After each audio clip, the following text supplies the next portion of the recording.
Welcome back to the Becoming That Woman Redeemed, Restored, and Ready series. Today's message is powerful. We're diving into what it means to grow up in a dysfunctional household when love might have been present, but stability, peace, or protection were missing. Don't forget to like, share, comment, and subscribe. I will be right back. Please stay tuned. So, thank you for joining me. Today, we break the silence about what it's like to grow up in a household full of chaos. You know, functioned in dysfunction. And how can you begin building your own house in wisdom? How do we address these issues the way that God would intend for us to do so?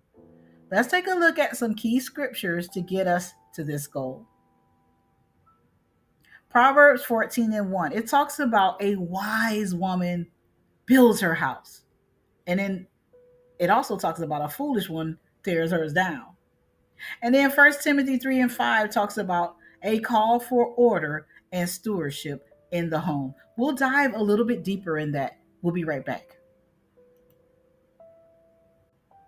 So, keeping in line with our series, we're talking about ACEs, which are adverse childhood experiences. And I'm going through this series so you'll understand the implications of things that happened in your childhood that you had nothing to do with, but you lived in these situations, right? They were your experiences. So they make sense for us to go back, acknowledge them, address them, and then we're going to get to the root of the matter.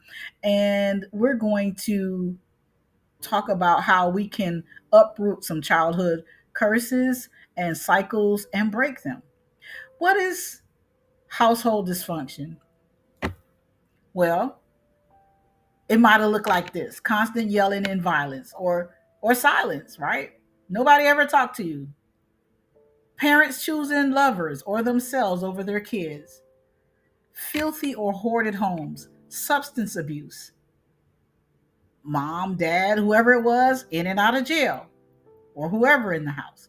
Instability at best. That's what household dysfunction looks like. Or to some, always moving, never having a stable place, never having a stable place to lie your head. You don't know. The next day you could be here, you could be there. Police always showing up and you had to lie. That's dysfunction. Household dysfunction is more than just chaos. It's when children, we were children once, are made to feel unsafe, unseen, or emotionally abandoned. You may have had to grow up feeling like your life was a secret. You know what I'm talking about. What happens in this house stays in this house. Y'all heard that before. One you had to hide from teachers, neighbors, and even friends. But God saw you, and He has healing for every place of disorder. Let's talk about it. So, going back to a point that I made about what happens in this house stays in this house, some of us grew up in homes where chaos felt normal. We could walk in any day and something would be happening, and we closed our eyes, but they were wide open because that's just how it was in our home. It wasn't healthy at all. It was anything but healthy. Maybe your parents were overwhelmed, emotionally unavailable, or chasing their own healing.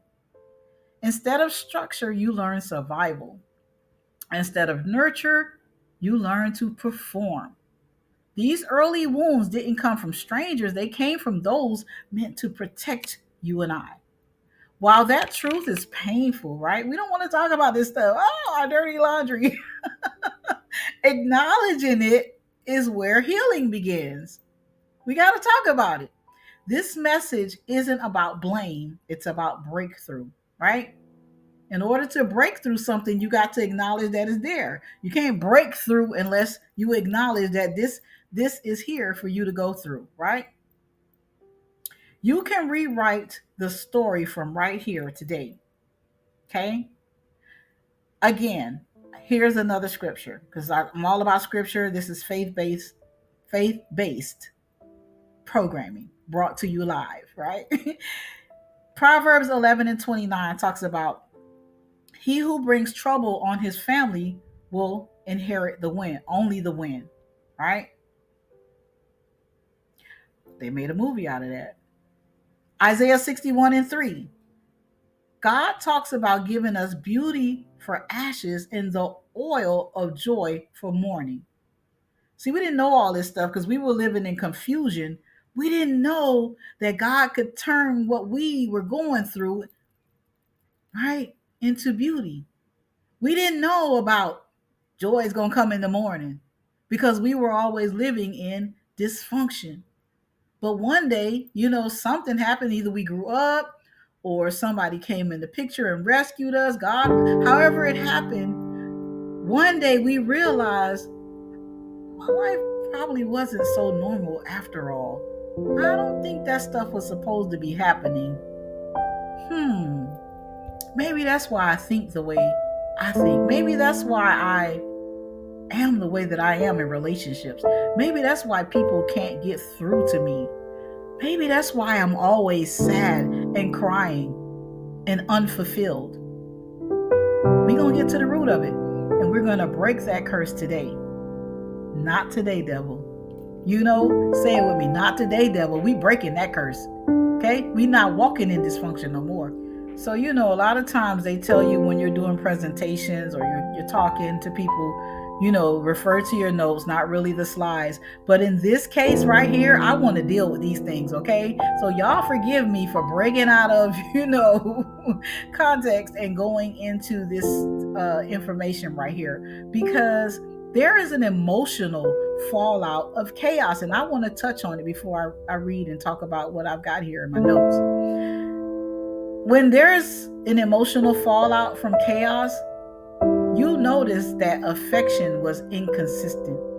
And like I said, you notice that because you come to other people's houses and you see them being loved on. You see them being fed. You see them being hugged. You see their mom washing their clothes. You see their mom buying them new shoes. You see their fathers showing up. You see these things and you start to say, something going on that's not right in my household, right? You couldn't talk about love. You couldn't even talk in your house. You couldn't, in some households, we couldn't even have a voice, right? Not in mine. My mother let us yell from the rooftops. But in some people's homes that I visited, they couldn't say a word. Children weren't allowed to say anything. So we're talking about inconsistent affection. You didn't even know what affection was because there was no hugging, no kissing, no loving that you could, substantiate in your home. You felt like a burden or an inconvenience because people were always saying, "Oh, what I gotta do for you?" Da, da, da, da. Well, you had me, so of course you got to do it for me. I ain't gonna do it for myself. I'm a child. And then you had deep shame about your home, right? Your smell and your clothes. Again, not until people started picking at you. You didn't know you were stinking until somebody said, "What's that smell?" And you found out it was you. You didn't know your clothes were insignificant until you went around other people and they started saying, "Hey, why don't you have on this or that?" And you thought yours was good enough because at least you had your feet covered. At least you had your body covered, right? And then relied on neighbors. My mom was that neighbor where all the kids always congregated at our house. Or either you relied on the coaches. You were always hanging around the coaches or the teachers just to survive. And I remember, no shame to my mom because, she was handling all the bills, but I didn't have lunch money. And because she made a certain amount of money, I didn't qualify for free lunch at that time. But God always, through my mom, taught me how to treat people. And because I was always that servant leader as a child, and I would help janitors and I would help lunch people, they would slide me to and say, "Come over here, girl.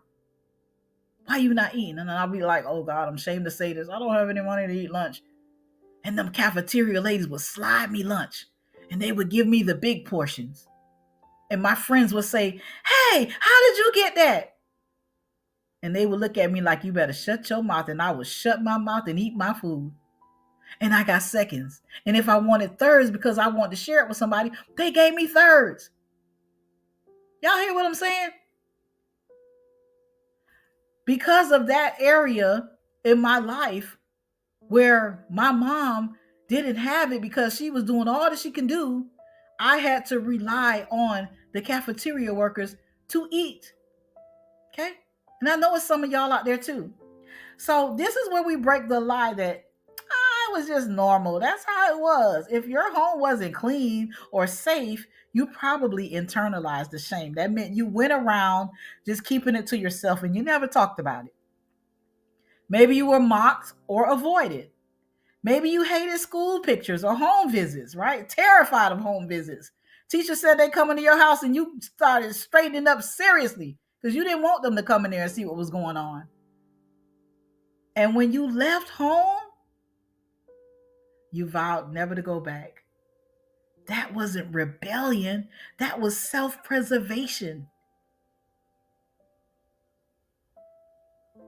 This is a call to generational wisdom. Deuteronomy 11:18 through 19 is that call. And Colossians 3:13 talks about bearing with one another and forgiving one another. Because in the midst of this, whenever I talk to you guys, we're opening wounds, but we're talking about healing our hearts, right? We're talking about healing, and we'll heal with the word, and we heal with forgiveness. So God told us we got to forgive or we won't be forgiven. But we're talking about it because if we don't address these issues, we can't come out and see the areas that we need to focus on for healing and forgiveness. Okay? Agree with me? So in some cases, I saw a lot of stuff when I was a child at my friends' homes. Like, I'm not going to lie. I saw kids being hit with, those big glass ashtrays and sticks and stuff, just because they were angry because they left out of the yard and simple, crazy stuff, right?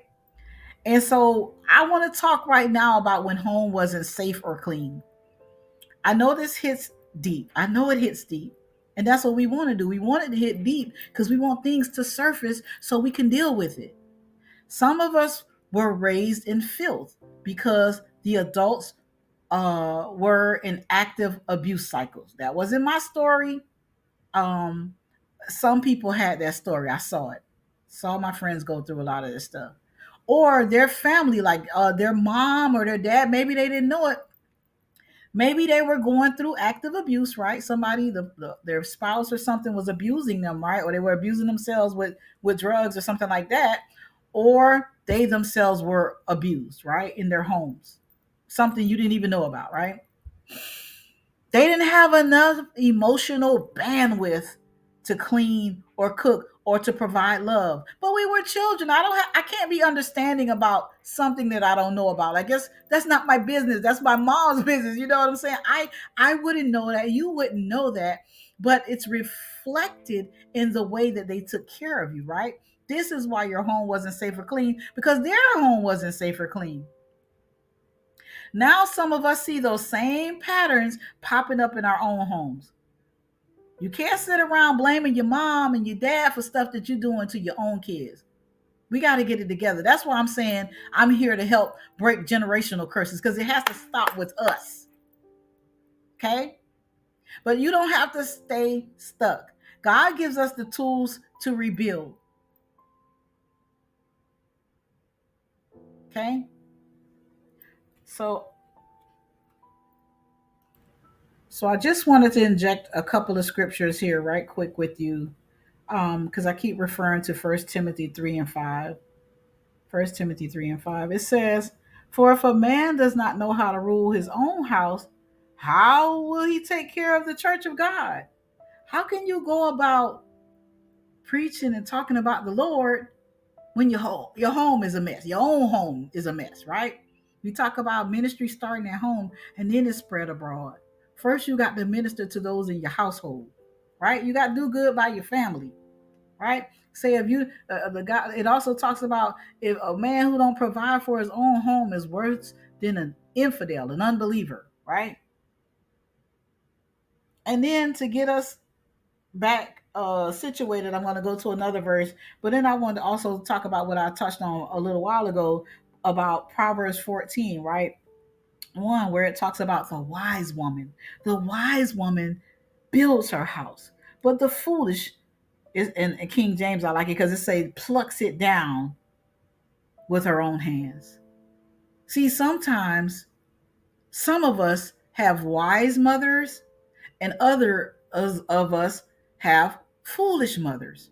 And depending on how your household was ran and how you were brought up, sometimes it's the circumstance, but I'm talking about specifically to certain types of women that were mothers, right?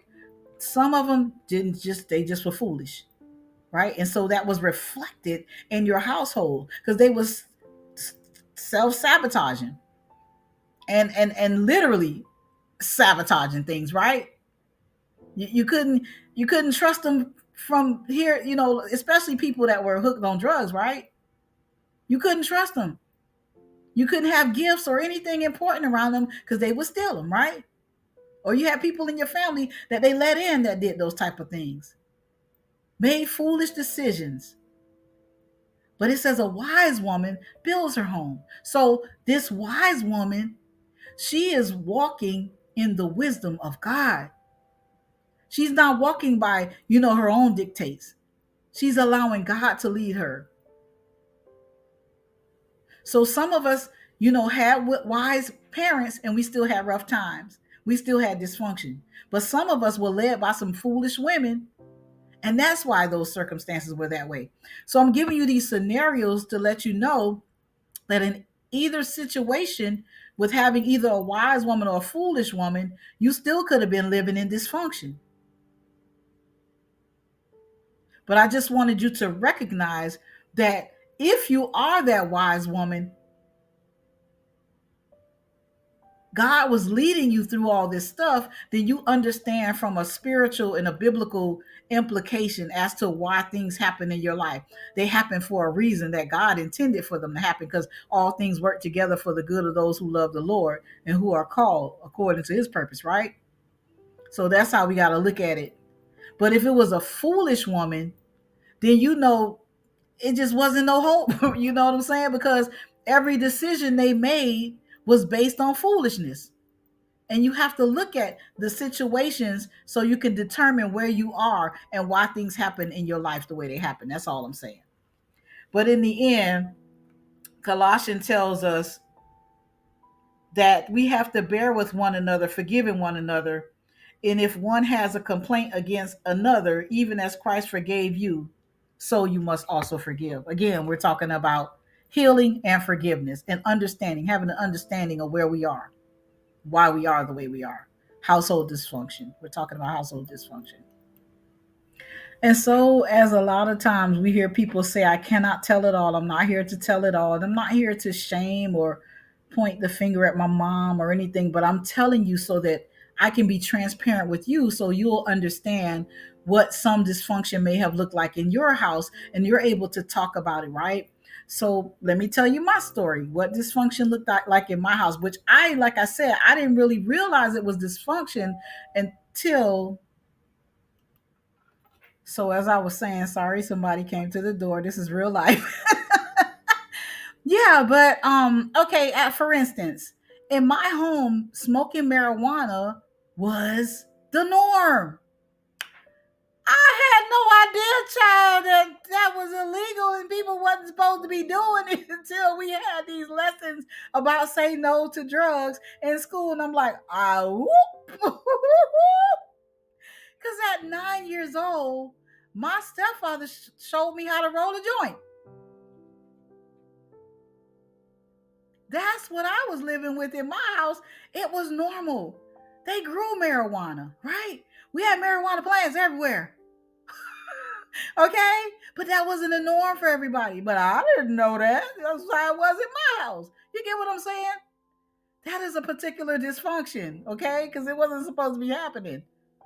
Okay? And like I said, because of my mom's and because my stepfather didn't work, right? My mother took care of him. She took care of him. She was the one that was always working. And so look, one income, she had 4 kids and a man and herself, that was 6 people. So we had to keep it stepping. We didn't always have the rent. We didn't always have the light money.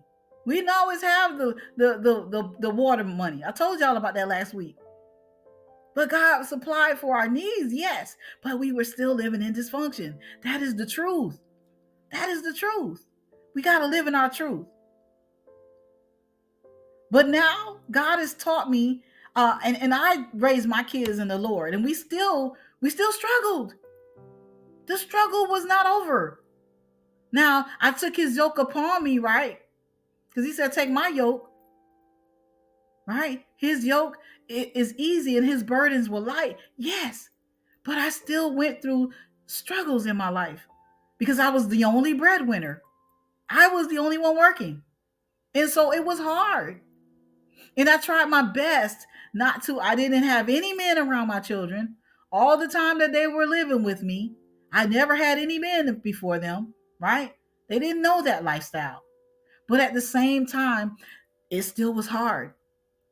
But I tried my best to keep dysfunction out of their homes. Doesn't mean that they weren't subject to struggles. That's a difference. But I'm talking about living in situations that you thought were normal because that's how it was in your home.